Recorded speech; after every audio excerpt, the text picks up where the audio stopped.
Serving their community is who they are because they love where they live. REMAX 3D Real Estate is proud to bring you Heart of Greenville, a video series dedicated to celebrating all the wonderfully great things about Greenville, Texas. On every episode, Dennisha Denney will share Greenville's story through the stories of people who call Greenville home. This is Heart of Greenville. Thank you so much for watching Heart of Greenville. Our show would not be possible without our sponsors, REMAX 3D Real Estate and Triton Networks. Triton Networks is a one-source communication provider. They provide to businesses their data, their voice, their network security, and the cloud. REMAX 3D Real Estate is a real estate company that serves all of Hunt County and the surrounding areas for all of your buying or selling needs. Our guest today was Mr. Gary Pickens. Gary and I met in a very unusual way, but I love the stories that he has about our community. Here's my conversation with Gary. Hey y'all, I'm Dennisha Denney, your host of Heart of Greenville, and today we're sitting at the third floor at the landing at the landmark on Lee Street. And my guest today is Mr. Gary Pickens. How are you today, Gary? Hello, how are you? I'm great. Thank you so much for agreeing to sit down with me. Absolutely. Okay, so I have to tell people how we met. This is the most random way I've ever met anyone to be on the show. Okay. Most of the people, I've either known them or someone's recommended them or something like that. So I'm going to share with our audience how this came about. Okay.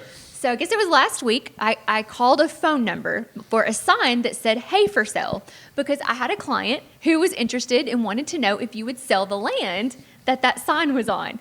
And you and I just started talking, and I found out you were in real estate. You were telling me stories about Lake Tawakoni and how it got its name, and then you were telling me about the highest point in Hunt County, and I'm like, I said, I know that you don't know me, and we just started talking, but would you come on my show next week? And here we are.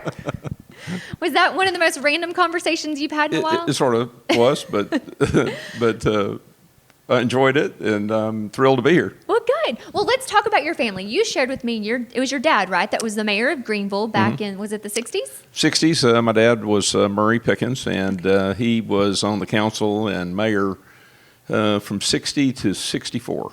Okay. So how old were you during that time? Or did you have to experience what it was like to be the mayor's son? Oh, a little bit. I was 6 or 7 when he went on the council, okay. And 9 or 10 when he was mayor. And so I remember a few things, that sort of happened while he was mayor, sort of funny things, unusual things. Do you want to share some of those stories with us? Historical Pick one of your favorite ones.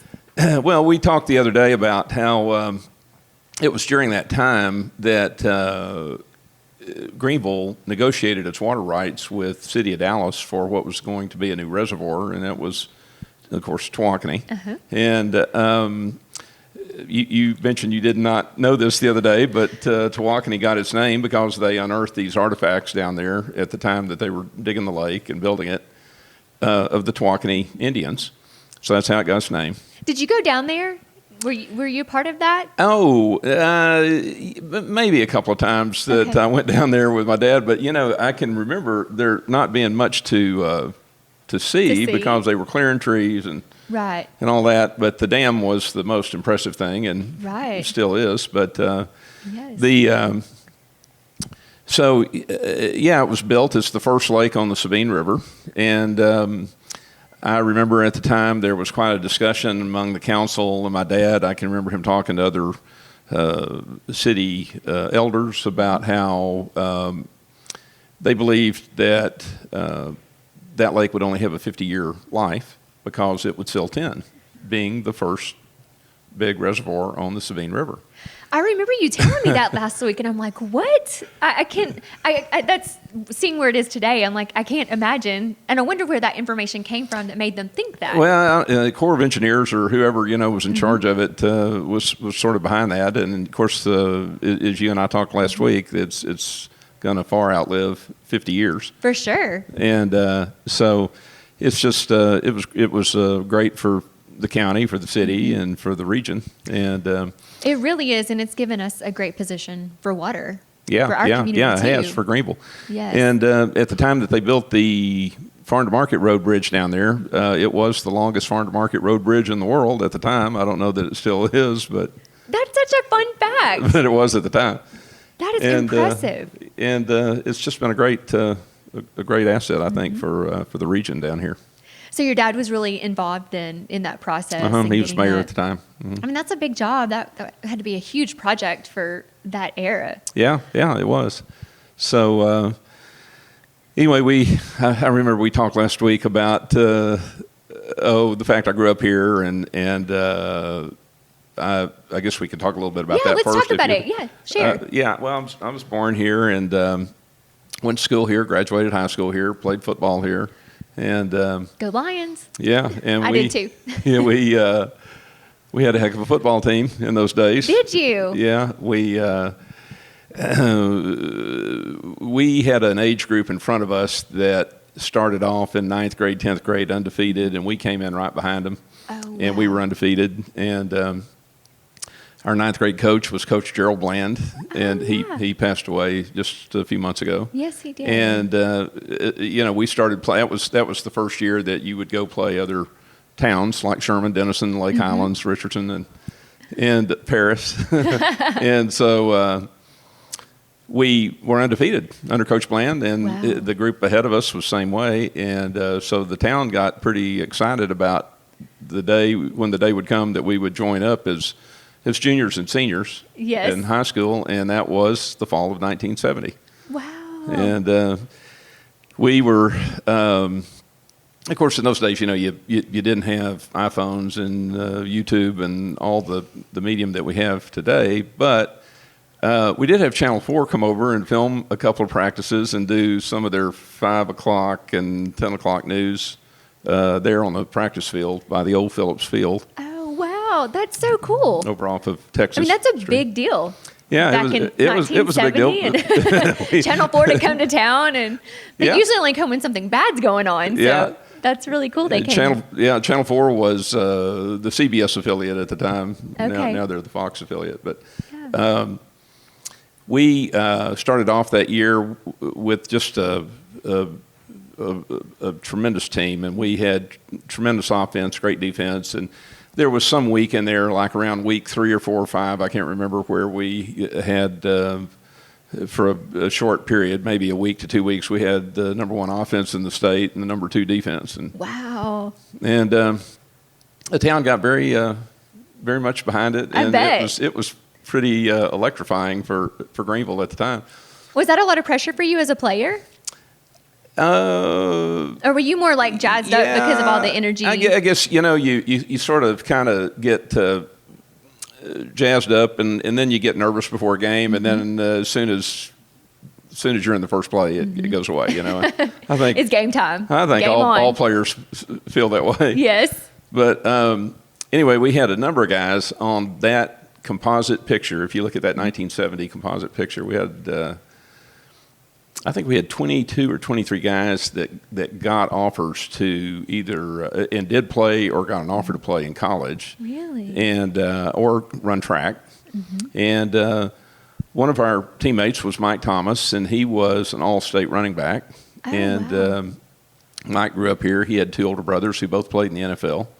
How cool. And Mike was an all-state running back, and he was a year ahead of us, and so when he graduated, he went off to Oklahoma and only stayed up there about a year or 2 and then transferred over to University of Las Vegas and became the NAIA leading rusher in Division II for University of Las Vegas. And then he got drafted first round by the Washington Redskins. How cool is that? 1975. Oh, wow. Do y'all still keep in touch? I mean, did y'all keep in touch over the years? All the football guys? No. I lost track of Mike for years, and I don't know, about 20 years ago, 18, 20 years ago, I got on a plane in Houston, a Southwest flight in Houston, and I was one of the early boarders, and I walked on, and right there in the first row was Mike, and I plopped down. And How cool. He said, Gary Pickens. Oh, my goodness. And we rode back to Dallas together, and we got caught up, and it was nice to see him. But he had 2 older brothers that played in the NFL. One of them was Jimmy Thomas, his oldest brother, who played for the 49ers. Oh, wow. And middle brother was Earl Thomas, who played for the Chicago Bears. Okay.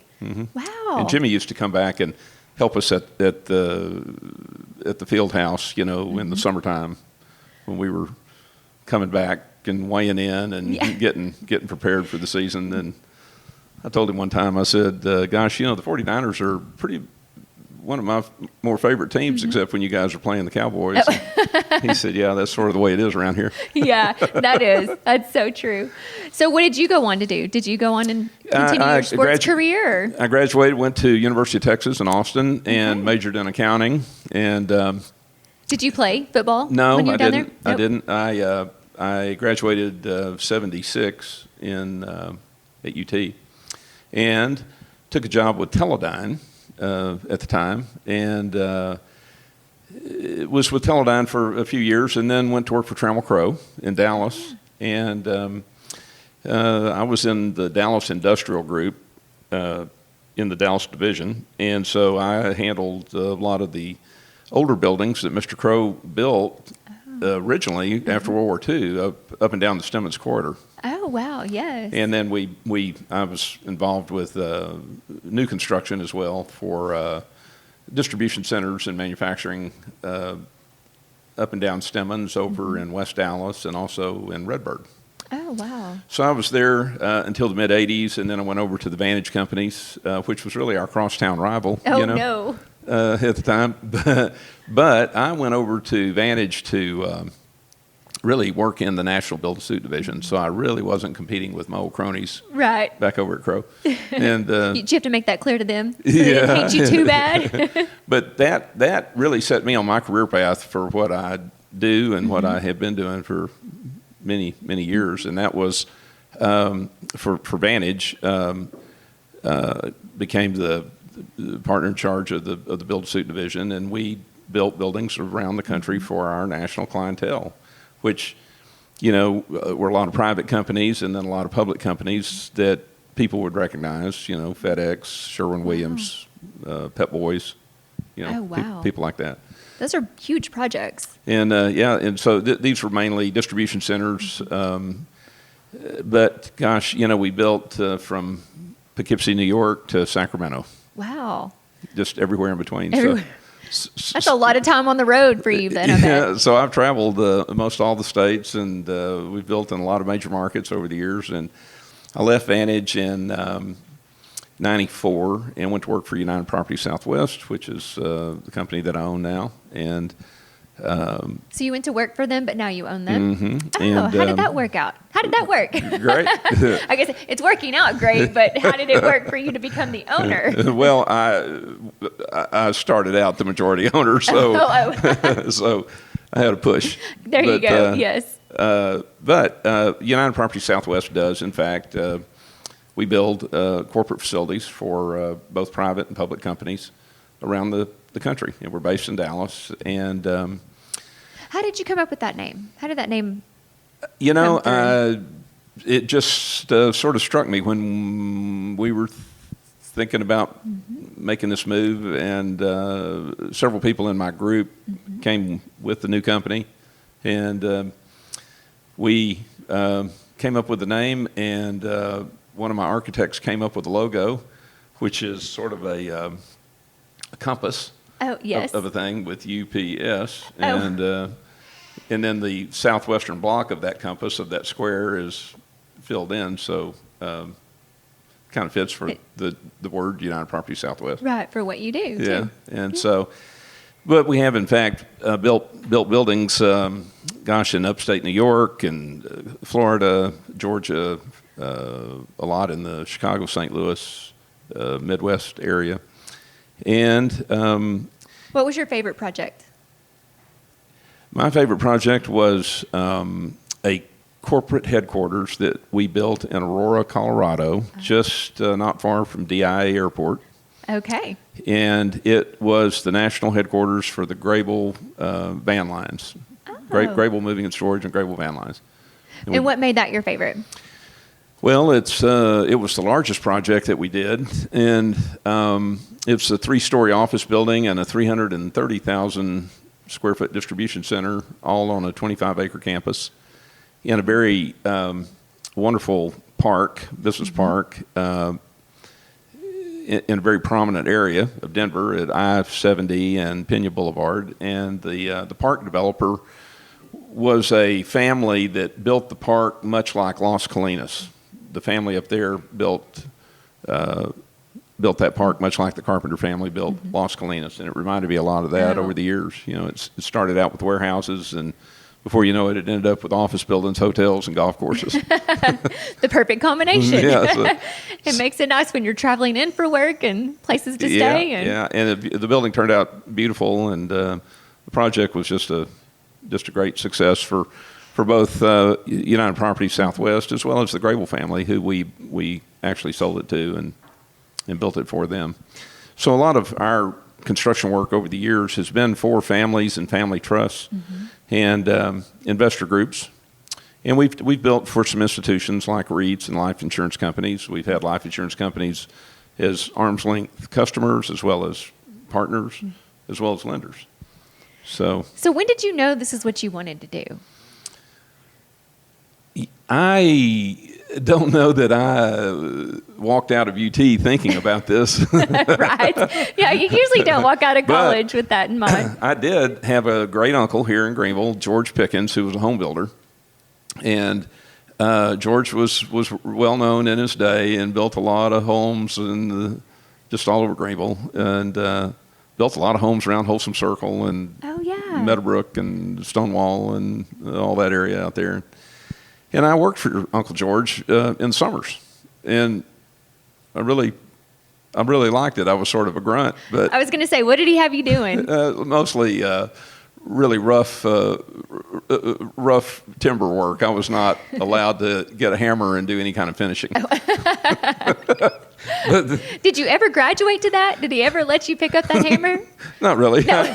No, I worked in the summers, and and in the summer of '72, when I graduated high school, I decided I'd take a couple of English courses over at what was then East Texas State. Yes. And the reason I did is because UT was really rough on incoming freshmen with English. You know, it was sort of a good way to thin the crowd. Yes. Down there at the time. So my dad said, maybe you better go to ET and get those behind you. So I did that summer, and those were 7 a.m. classes all summer. Oh, wow. And I was out by, 8:30, and I would make it to the job site by about 9, and we'd work till 5 every day. Wow. And do it again the next day. And that was my summer of '72. But that instilled such a strong work ethic in you, I'm sure. Well, he was a very disciplined guy, and I bet. And his son, who would be my dad's first cousin, was Glenn Pickens, and Glenn was very much very disciplined and quite a carpenter and quite a craftsman. And so I learned a lot from Glenn and Uncle George. And really that was my the other thing that happened in high school. One of my best friends was Fred Indy, and his father was Fred Indy, who owned Indy Engineering. Okay. And Mr. Indy officed in the Greenville National Bank building. Oh, yes. And Fred and I worked for his father in surveying and civil engineering for 2 or 3 summers. So I learned sort of the surveying business by working for Fred and his dad. And I didn't know that would, come into play in my future, but clearly, as a developer of commercial properties, I deal with civil engineering and drainage and, utilities and all that kind of stuff in the buildings that we build. And so I do sort of look back on that and see that was a blessing that just happened. So I would say that really it was that and working for my uncle that gave me the taste and the passion for it.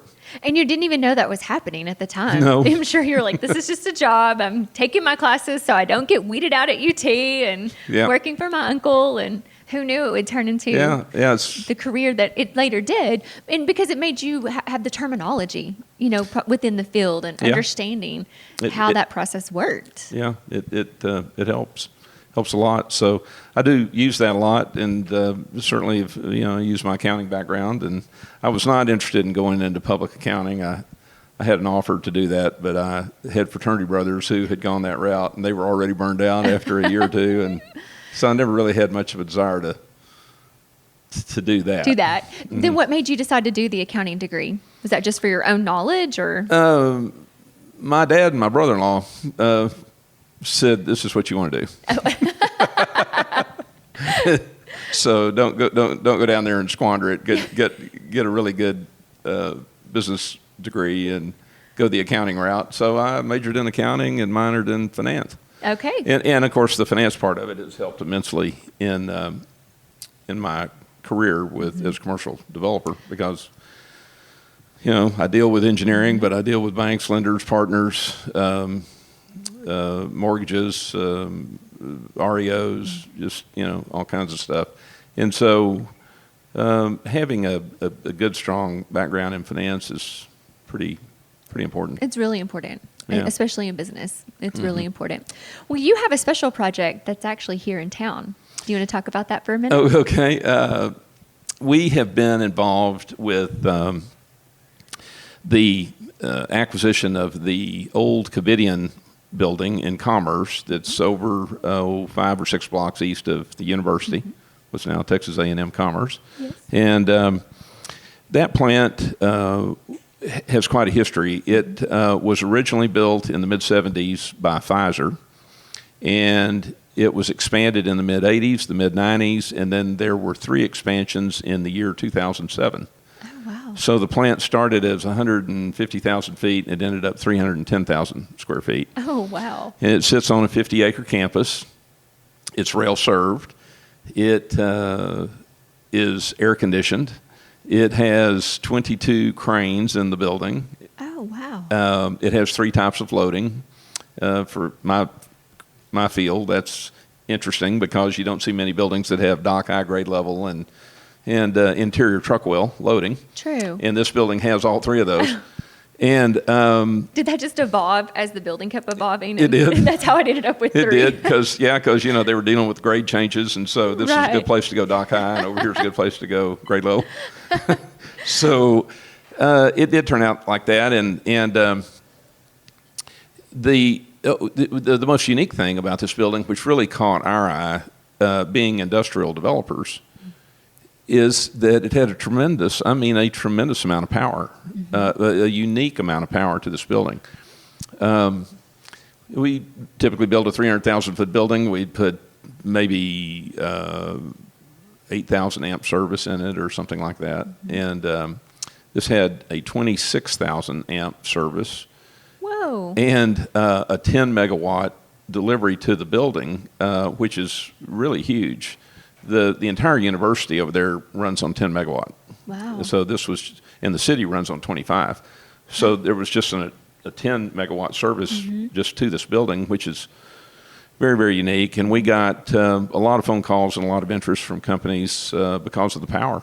I bet. To the Yeah, building. because it's hard to find, and a lot of the bigger plants need that kind of power. Yeah, we got involved in that in February of 2018, and it took Covidian's a very big company. First of all, Pfizer built the building for medical manufacturing, and in the early 90s, they sold the building to Sherwood Medical, which became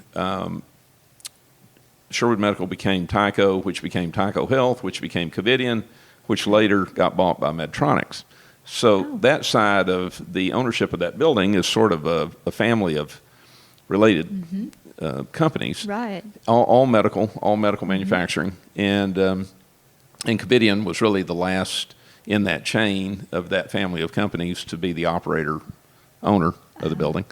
And at the time they employed at the time that they closed it, which was 2013, they had about 300 plus employees. So when those employees lost that job, that really, hurt. That hurts. Hurt the community. That hurt the community. Had to have. That's a lot. That's a big employer for commerce. It is, yeah. So So this building caught our eye because of the uniqueness of it and the fact that it sits on 50 acres, and the remaining acreage is actually divided into 5 sites, all of which have access. They all have their own utilities. They all present new building opportunities and expansion opportunities for that building. In fact, that building can be expanded from 300 to 600,000 feet. Wow. And it's rail served on the NETEX, which is Northeast Texas Connector Railways. And NETEX is a short line rail service that runs from Mount Vernon to just west of Greenville. And I think it's about 88 miles, 90 miles long. And the unique thing about the NETEX Railway is that it services or spots cars for 6 major railroads. Oh, okay. And, when we go out and build a building in West DFW, or I built one a couple years ago in Lubbock, that happened to be on the Santa Fe. Well, you're actually stuck with the BNSF, for delivery. Right. So if they only deliver cars once a week, that's the most you can get. But with NETEX, they service for Union Pacific, BNSF, MKT, which is a subsidiary of UP, Union Pacific. That's MKT is the old Katy. Oh, and yes. The depot right over here. I was going to say, door. just right here. Yes. Yeah. And DGNO and Kansas City Southern. That's a lot. And Genesee, Wyoming. That's a lot. So there's 6. And so for we're based in Dallas. We get calls all the time from companies looking for industrial space, and often it's for rail service, and that's very unique if you're a big rail customer to be able to be served by that many different major railroads and 6 days a week if necessary. Yeah. So that's So a huge plus. This thing had a lot of really unique features to it, Right. and we did have a number of manufacturers that came and looked at it, and we ended up making a deal with a company by the name of Nexus 2 out of Pennsylvania, and they are a manufacturer of green, bio-friendly building products, and it's primarily exterior walls, roofs, and foundations. And it's a cementitious factory manufactured product that does use rail, and it uses power. And they employ a lot of people, and they plan to employ about 220 initially. Wow. Here, and then they plan to expand that building from its current 300,000 feet to 600,000 feet, and they are saying that might take the employment up to about 500. Wow, that would be so great. Yeah. So especially for commerce, that would be so good. Yeah, great for commerce, great for Hunt County. And it's like right here in your backyard, Yeah. like your old stomping grounds. So I was really proud to be a part of being able to bring a new employer to my home. Yes. That was the real gratification. I love that. And I love that story, and because it is coming back home, you know, and it is you getting to give back. I mean, you've gone out into the world and done some big things, and now you're getting to kind of give back on a local level back to your home county. We had a lot of support from City of Commerce, from the City Council, from Mayor Williams, certainly from Hunt County, and the Hunt County Commissioners and Judge Stovall. Yes. And help with from the Hunt County Hospital community, Hunt County Hospital, Regional Hospital District. Yes. So, and some help from the governor's office too. Oh, wow. So, you just had everybody's hand in it, helping out. Yeah, and we also had great help from the Commerce EDC, Economic Development Corp over there, and Bonnie Hunter's the director, and she did a wonderful job. And they're really working spearheading hard, that. On their EDC, just really trying to help grow that area, which is good for the whole county. Yeah. I mean, she and her board do a wonderful job over there, and Greg Sims and his group do excellent here. Oh, yes. And I've seen Greg's success as the EDC director. And, yes. We're lucky to have him. I think we are. I think so. Yes. He's really made a mark. I agree. He's coming on the show. So is he? He's coming up in next month in September. So Well, tell him hi. I will. Well, Gary, we're on Heart of Greenville. So let's talk about real quick. What do you love about Greenville? Oh, I love the having lived in the Dallas all these years. I just like the hominess of the smaller town feel, and yet we've got great paying jobs. We have a wonderful hospital here, great grocery stores and schools and recreation, and so there's just a lot to like about Hunt County and Greenville, and I think that's it. Well, I want you to tell the story you told me about the rivers. Oh, yeah? And in Hunt County. So talk about that for just Okay. That was a cool story, I thought, too. Okay. Well, I'm sort of a history buff, and I've hunted and fished all over Texas for all these years, and so from time to time, I'll either physically go and follow a river system, or I'll really study it, read up about it, and follow it on maps and things like that. And we were talking about Lake Tawakoni and how that's the first lake on the Sabine, and in fact, the Sabine River does start north of Greenville. The actual river starts north up around Kingston, and my grandfather had a ranch about halfway between Money Cemetery and Webb Hill Country Club, and raised cattle on it, and so I was sort of a tag along with my grandfather, when I was 6, 7, 8, 9, 10, 11, 12, and he was. My grandfather was former superintendent of the waterworks, Greenville Waterworks. So, And what was his name? Clark Merrick. Okay. Merrick. Okay. And so anyway, I was a tag along, but I learned a lot from him. He was That's the best place to be with people with that kind of wisdom. Yeah, he was an inventor of sorts, and tinkered around making stuff, but he was prone to welding and building stuff out of cast iron.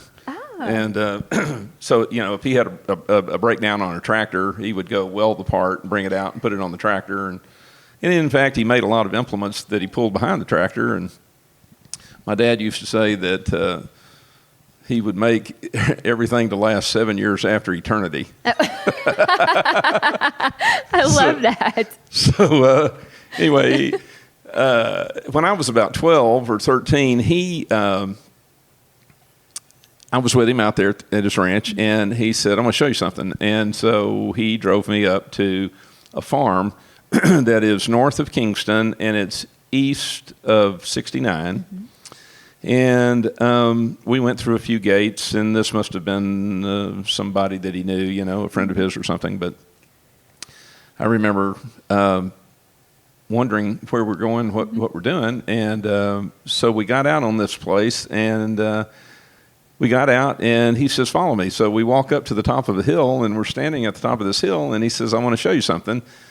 And I'm looking around, and he says, "All the rain that falls on this side of this hill flows to the Mississippi. All the rain that falls on this side of the hill flows to the Sabine River." And of course, when you're 13, you're going, how do you know that? How does that work? And how does that work? And But as the years have gone by, and being in real estate, excuse me,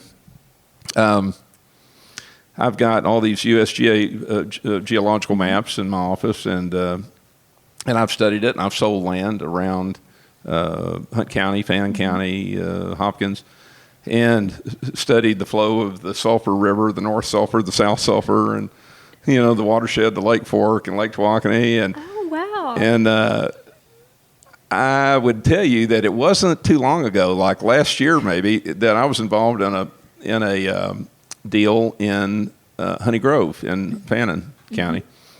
And going back and forth from Honey Grove to Greenville, I discovered this ridge line that does in fact exist from this point north of Kingston all the way to the south and east side of Honey Grove. That in fact all the water on that side of that ridge does flow to creeks and tributaries that go to the Red River, which in turn falls into the Mississippi. Into the Mississippi. So you just now confirmed Yeah. Yeah. what your grandfather told you Yeah, when you were 13. I'm only 67. But How cool is that, though, that you got to really discover that was true? And I really got to looking at it about a year ago, and I said, my golly, this is just very evident. And you know, you get up there around Bonham, Honey Grove, Wyndham, and you see that most of the stock tanks are dammed up on the north side because water's flowing toward the Red River, whereas down here they're generally on the south or the southeast side because everything's flowing that direction. That's so interesting. I had no idea. Well, thank you so much for sharing that with us. Okay, it's time for me to ask you our last question. Okay. So I want you to pick a number between 1 and 20. All right, 11. 11, okay. What is your favorite restaurant in town and why? Oh, I like the Ash and Rose. Yes. No, that wasn't here when I grew up. Yeah, I was going to say, that wasn't here when you were a kid, but it's a great place to go to now. I think it was the old Greenville Sporting Goods or something, as I remember. What was your favorite place when you were growing up? Your favorite restaurant? You know, as a kid, we had a really good cafeteria here that was in the building known as the Townhouse. Oh, yeah? You know, here on Lee Street. Okay. And I remember going there as a kid and after church, you know, and what was the name of it? Do you remember what the name of it was? You know, I should know. I kind of want to say Wyatt's, but Wyatt's was a chain, and I don't know that it was a chain. Was there something called Whitmore's, or there was something that started with a W? Yes. It was like, and it was downtown. Yeah. And it was really. We're gonna have to look this up now. Yeah. Like we're in trouble. We should know this. There was a head chef there, and his name was I believe it was Louis Debenham. Okay. He was sort of the head chef. Oh, that's cool. You remember his name. Yeah, and that place was around even by the time I graduated high school, so it was 60s, 70s.